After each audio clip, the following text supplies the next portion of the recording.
Olá, olá, olá! Estamos aqui em mais uma AMPSE Podcast.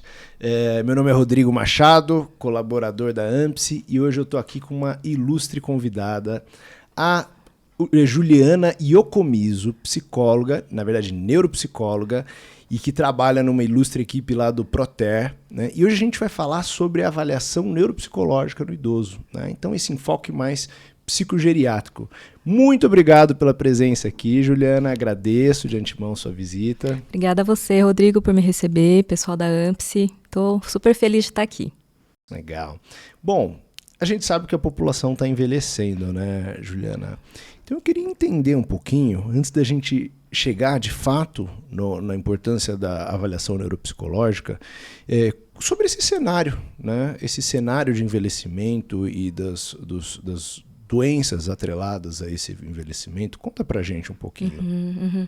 É verdade, né? O envelhecimento populacional é uma realidade em vários países. O nosso país não é um que está de fora, né? A nossa pirâmide etária tem mudado, ou seja, tem nascido menos pessoas e as pessoas têm vivido mais. Então, a gente tem mais idosos e a tendência é que isso vá aumentando cada vez mais, né? Junto com a idade, vem algumas doenças que são mais comuns no envelhecimento, né? E algumas dessas doenças são doenças que vão afetar a cognição. E é aí que entra a avaliação neuropsicológica de idoso, porque a gente geralmente faz avaliações neuropsicológicas nessa população para ajudar a detectar doenças que impactem, por exemplo, a atenção, a memória, como no caso das demências, e também para diferenciar um diagnóstico dessas doenças degenerativas de outras possíveis doenças que também tragam quadros parecidos, como, por exemplo, uns outros transtornos psiquiátricos, como a depressão, né? Então, a avaliação neuropsicológica do idoso, ela é bem, eu diria que é uma prática cada vez mais procurada, né? As demências, como a gente sabe, também são diagnósticos cada vez mais realizados. A previsão é que em 2050 os casos tripliquem, né, em relação ao número que a gente tem hoje. Então, no Brasil, a gente tem por volta de 2 milhões, um pouco menos de 2 milhões de pessoas com demência. Caramba, é muita gente. É muita gente, né? Nós somos em 210, 30. 10, 20. Então, fica perto um pouco menos de 10%, né? Perdão, de 1%. E matemática, um pouquinho aqui. e daqui até 2050, esse número tende a chegar para mais de 5,5 milhões, né? Caramba. E aí, assim, a avaliação neuropsicológica, ela é uma ferramenta que é recomendada, né? Até lá no DSM-5, é uma ferramenta recomendada para diagnosticar a demência, né? É como se, dentre as investigações para esclarecer esse diagnóstico, sempre que possível, a avaliação neuropsicológica é indicada. Infelizmente, a gente sabe que muitas vezes não é um instrumento que pode ser acessado, né, pela população. Aqui em São Paulo, nós somos privilegiados, né, porque a gente tem uma quantidade legal de neuropsicólogos e neuropsicólogas e muito capazes, e a gente tem um leque interessante, mas tem regiões do Brasil em que a gente não vai ter essa ferramenta disponível. Eu acho brilhante o papel da neuropsicologia. Eu acho que a avaliação neuropsicológica é fantástico, né? Quando a gente pega um relatório, eu fico abismado, né? Especificamente, eu trato um pouco menos idosos, né? Então eu peço muito para avaliação de TDAH, principalmente, né? Mas eu acho tão legal é um instrumento que dá assim, solidez para o nosso diagnóstico. O paciente adora fazer, ele se sente muito confortável, né? E isso dá uma tranquilidade, né, para ele falar assim, pô, espera aí, né? Esse diagnóstico ele não está baseado simplesmente no achismo lá da equipe. Tem um fundamento, né? Eu tenho dados aqui que mostram, né? E aí conta pra gente um pouquinho como é que é essa avaliação no idoso especificamente. Pois é, Rodrigo. A avaliação neuropsicológica em geral, né, acho que dando só um contextozinho histórico, ela começou como lá no contexto de guerras, né, principalmente na Segunda Guerra, quando se começou a desenvolver instrumentos psicométricos para avaliar soldados, né, que tinham sofrido alguma lesão, né, alguma injúria cerebral e precisavam ter uma avaliação para ver o que encaminhamento seria feito, né? Foi lá que os psicólogos começaram a desenvolver os primeiros testes de inteligência, de memória, né? E a avaliação neuropsicológica, então, desde lá, sempre teve muito esse papel de diagnóstico, né? De medição, de avaliação em termos de verificar o quão apta ou não essa pessoa está, ou quão disfuncional ela está. Hoje ela tem outras possibilidades, ela está presente em pesquisa, então quando vai desenvolver uma nova droga, principalmente psicofármacos, né? A avaliação neuropsicológica muitas vezes é presente para avaliar pré e pós, pesquisas de intervenção como treino cognitivo também, a avaliação entra, né? Em trabalhos de perícia, que eu acho que vocês até já tiveram uma conversa com a Fabiana Saf, minha colega da área forense, né? Então, a avaliação neuropsicológica tem várias frentes, vários objetivos, né? O formato dela, que eu acho que é uma coisa que os pacientes gostam, como você falou, é porque ela tem um caráter muitas vezes lúdico, porque a gente usa muitos instrumentos, né? Muitos deles manuais, com estímulos visuais que o paciente vai ter que manipular, vai ter que responder.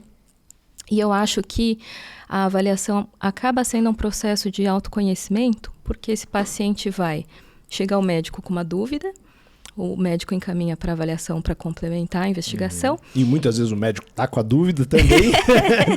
Na psicogeriatria isso é altamente comum, né? Claro, com certeza, né? Não é fácil, né? São diagnósticos difíceis, por isso que a gente tem que estudar tanto. E quando o paciente chega lá para fazer os procedimentos de teste na avaliação, ele vai ao mesmo tempo fazendo e se percebendo, né? Então, a avaliação ela é muito dinâmica. A gente vai conversando com o paciente, ele vai estimando quão bem ele irá num teste ou não, e a gente pergunta depois, ele se autoavalia, ele aprecia ali como que foi o desempenho dele.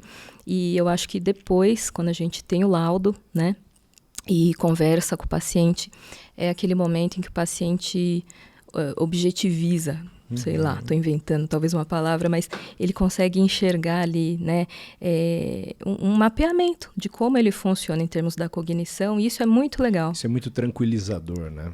A pessoa fala assim, poxa, aquela dificuldade que eu tinha, por exemplo, o indivíduo com TDAH, nossa, não era preguiça, né? Não era isso. Exatamente. Eu não sou... com perdão do termo, que é um termo leigo, né? Mas eu não sou burro, né? Porque eu tenho aqui um QI validando, né? Que eu tenho uma boa capacidade intelectual. Então é interessante isso. Com certeza. Claro que nos casos de demência, quando a gente vai fechar um diagnóstico de demência, muitas vezes não é tão bacana. Não é tão agradável, né? Pela natureza do diagnóstico, né? Que até hoje, infelizmente, não tem cura e é muito estigmatizante ainda, né? Mas... é muito importante que a gente saiba o que a gente tem, né? E aí eu acho que cabe ao profissional neuropsicólogo que atende a população idosa que cuide dessas especificidades nessa população, sendo que uma delas é justamente esse cuidado para fazer essa trajetória da avaliação com uma compreensividade para o paciente, que no fim das contas ele entenda, puxa, por mais duro que seja um diagnóstico, é importante saber, porque a partir daqui eu tenho perspectivas, né? Com o meu médico, com a minha equipe, e a avaliação é um comecinho disso, né? Agora eu queria ir para uma área um pouquinho mais específica, olhando esse enfoque da avaliação neuropsicológica no idoso. Então a gente sabe que tem diversos tipos de demências, né? Então a demência na doença de Alzheimer, a demência vascular, por corpúsculos de Lewy, né? Então a gente tem várias demências. E o que você encontra mais assim na avaliação que você faz e nessa interação multidisciplinar? Quais são os principais tipos de demência, assim? E indo um pouquinho mais fundo, né? O que você encontra de diferenciação na avaliação neuropsicológica dentre essas demências? Quais são as dicas assim que você tem, que pode ser uma ou outra? Olha, a gente poderia fazer um canal só sobre isso. Né? Eu te coloquei numa situação muito delicada fazendo essa pergunta. Ótima. Eu tentei medir ela muito bem se eu iria fazer ou não. Eu adorei. Mas eu acho interessante porque eu estou muito curioso. É muito bom. E eu vou tentar exercitar minha capacidade de síntese aqui com essa pergunta. Então, vamos lá. tipos de demência, né? E aí eu acho que também vale ressaltar a importância da gente, neuropsi, trabalhar muito com os médicos, né? Porque a gente tem que entender um pouquinho do conhecimento também de vocês, claro que não saber todo, mas entender um pouco, porque dialoga demais, né? Exato.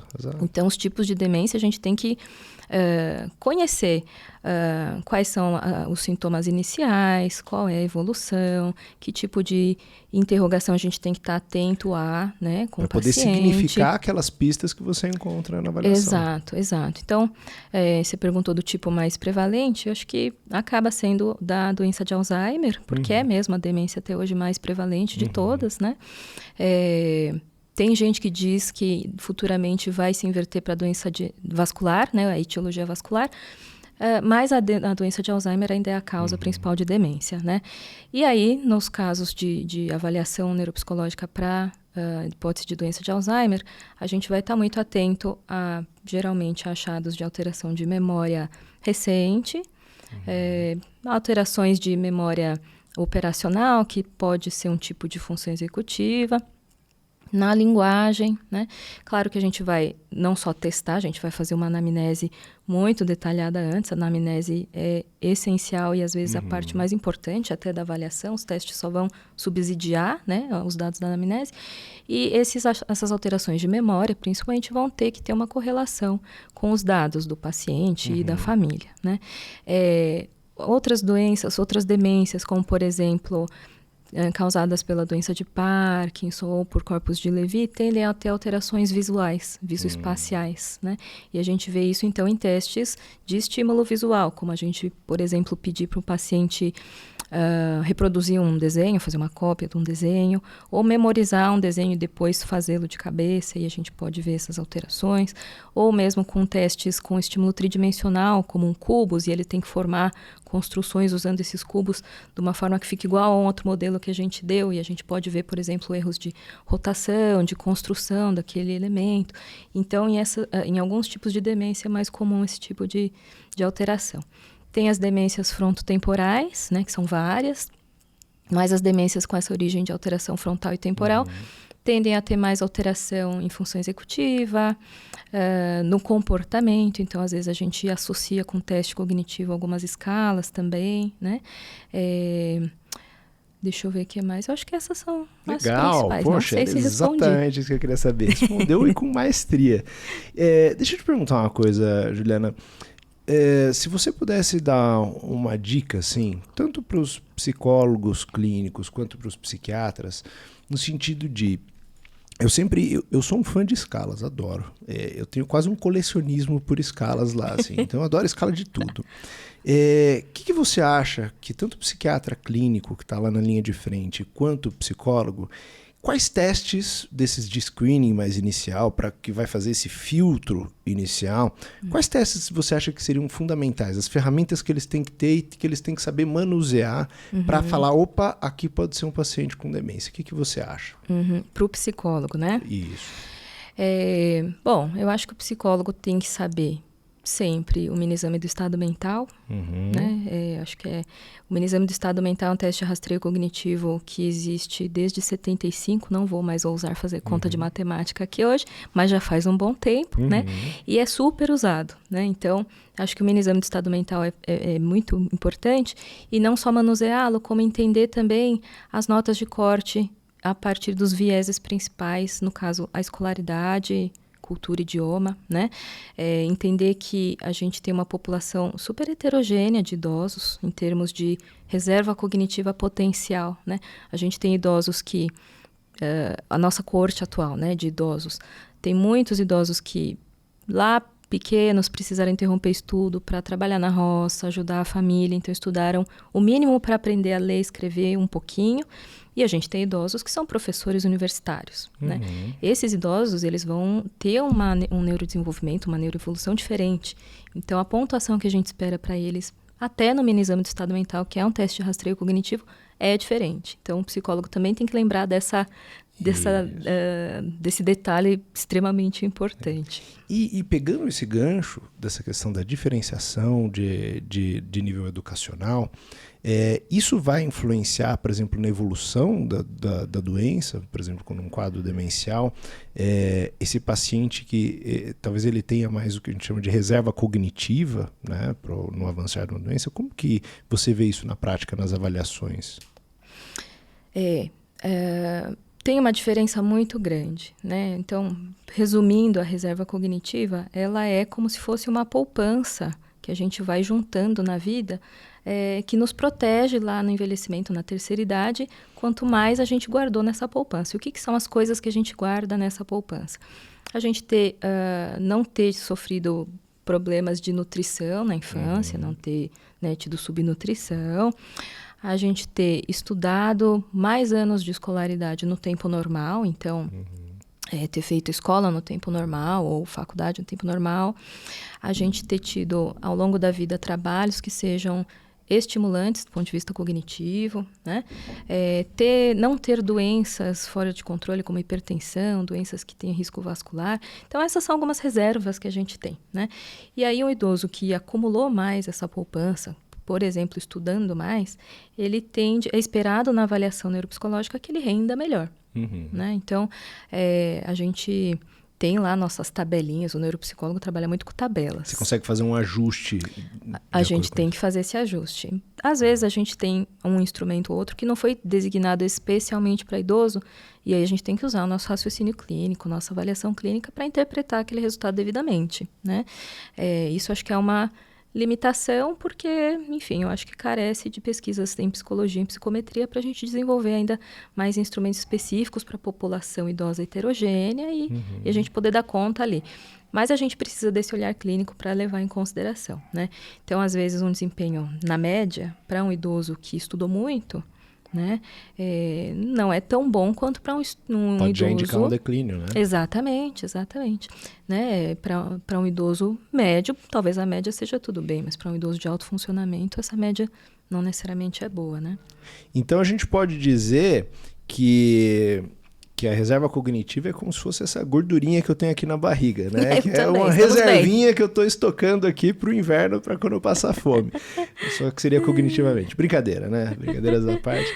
Mas que essa área é muito legal, né? Eu acho que deve ser desafiador quando você pega esses casos que vão fora da curva, né? Que você tem que fazer uma avaliação fora da curva.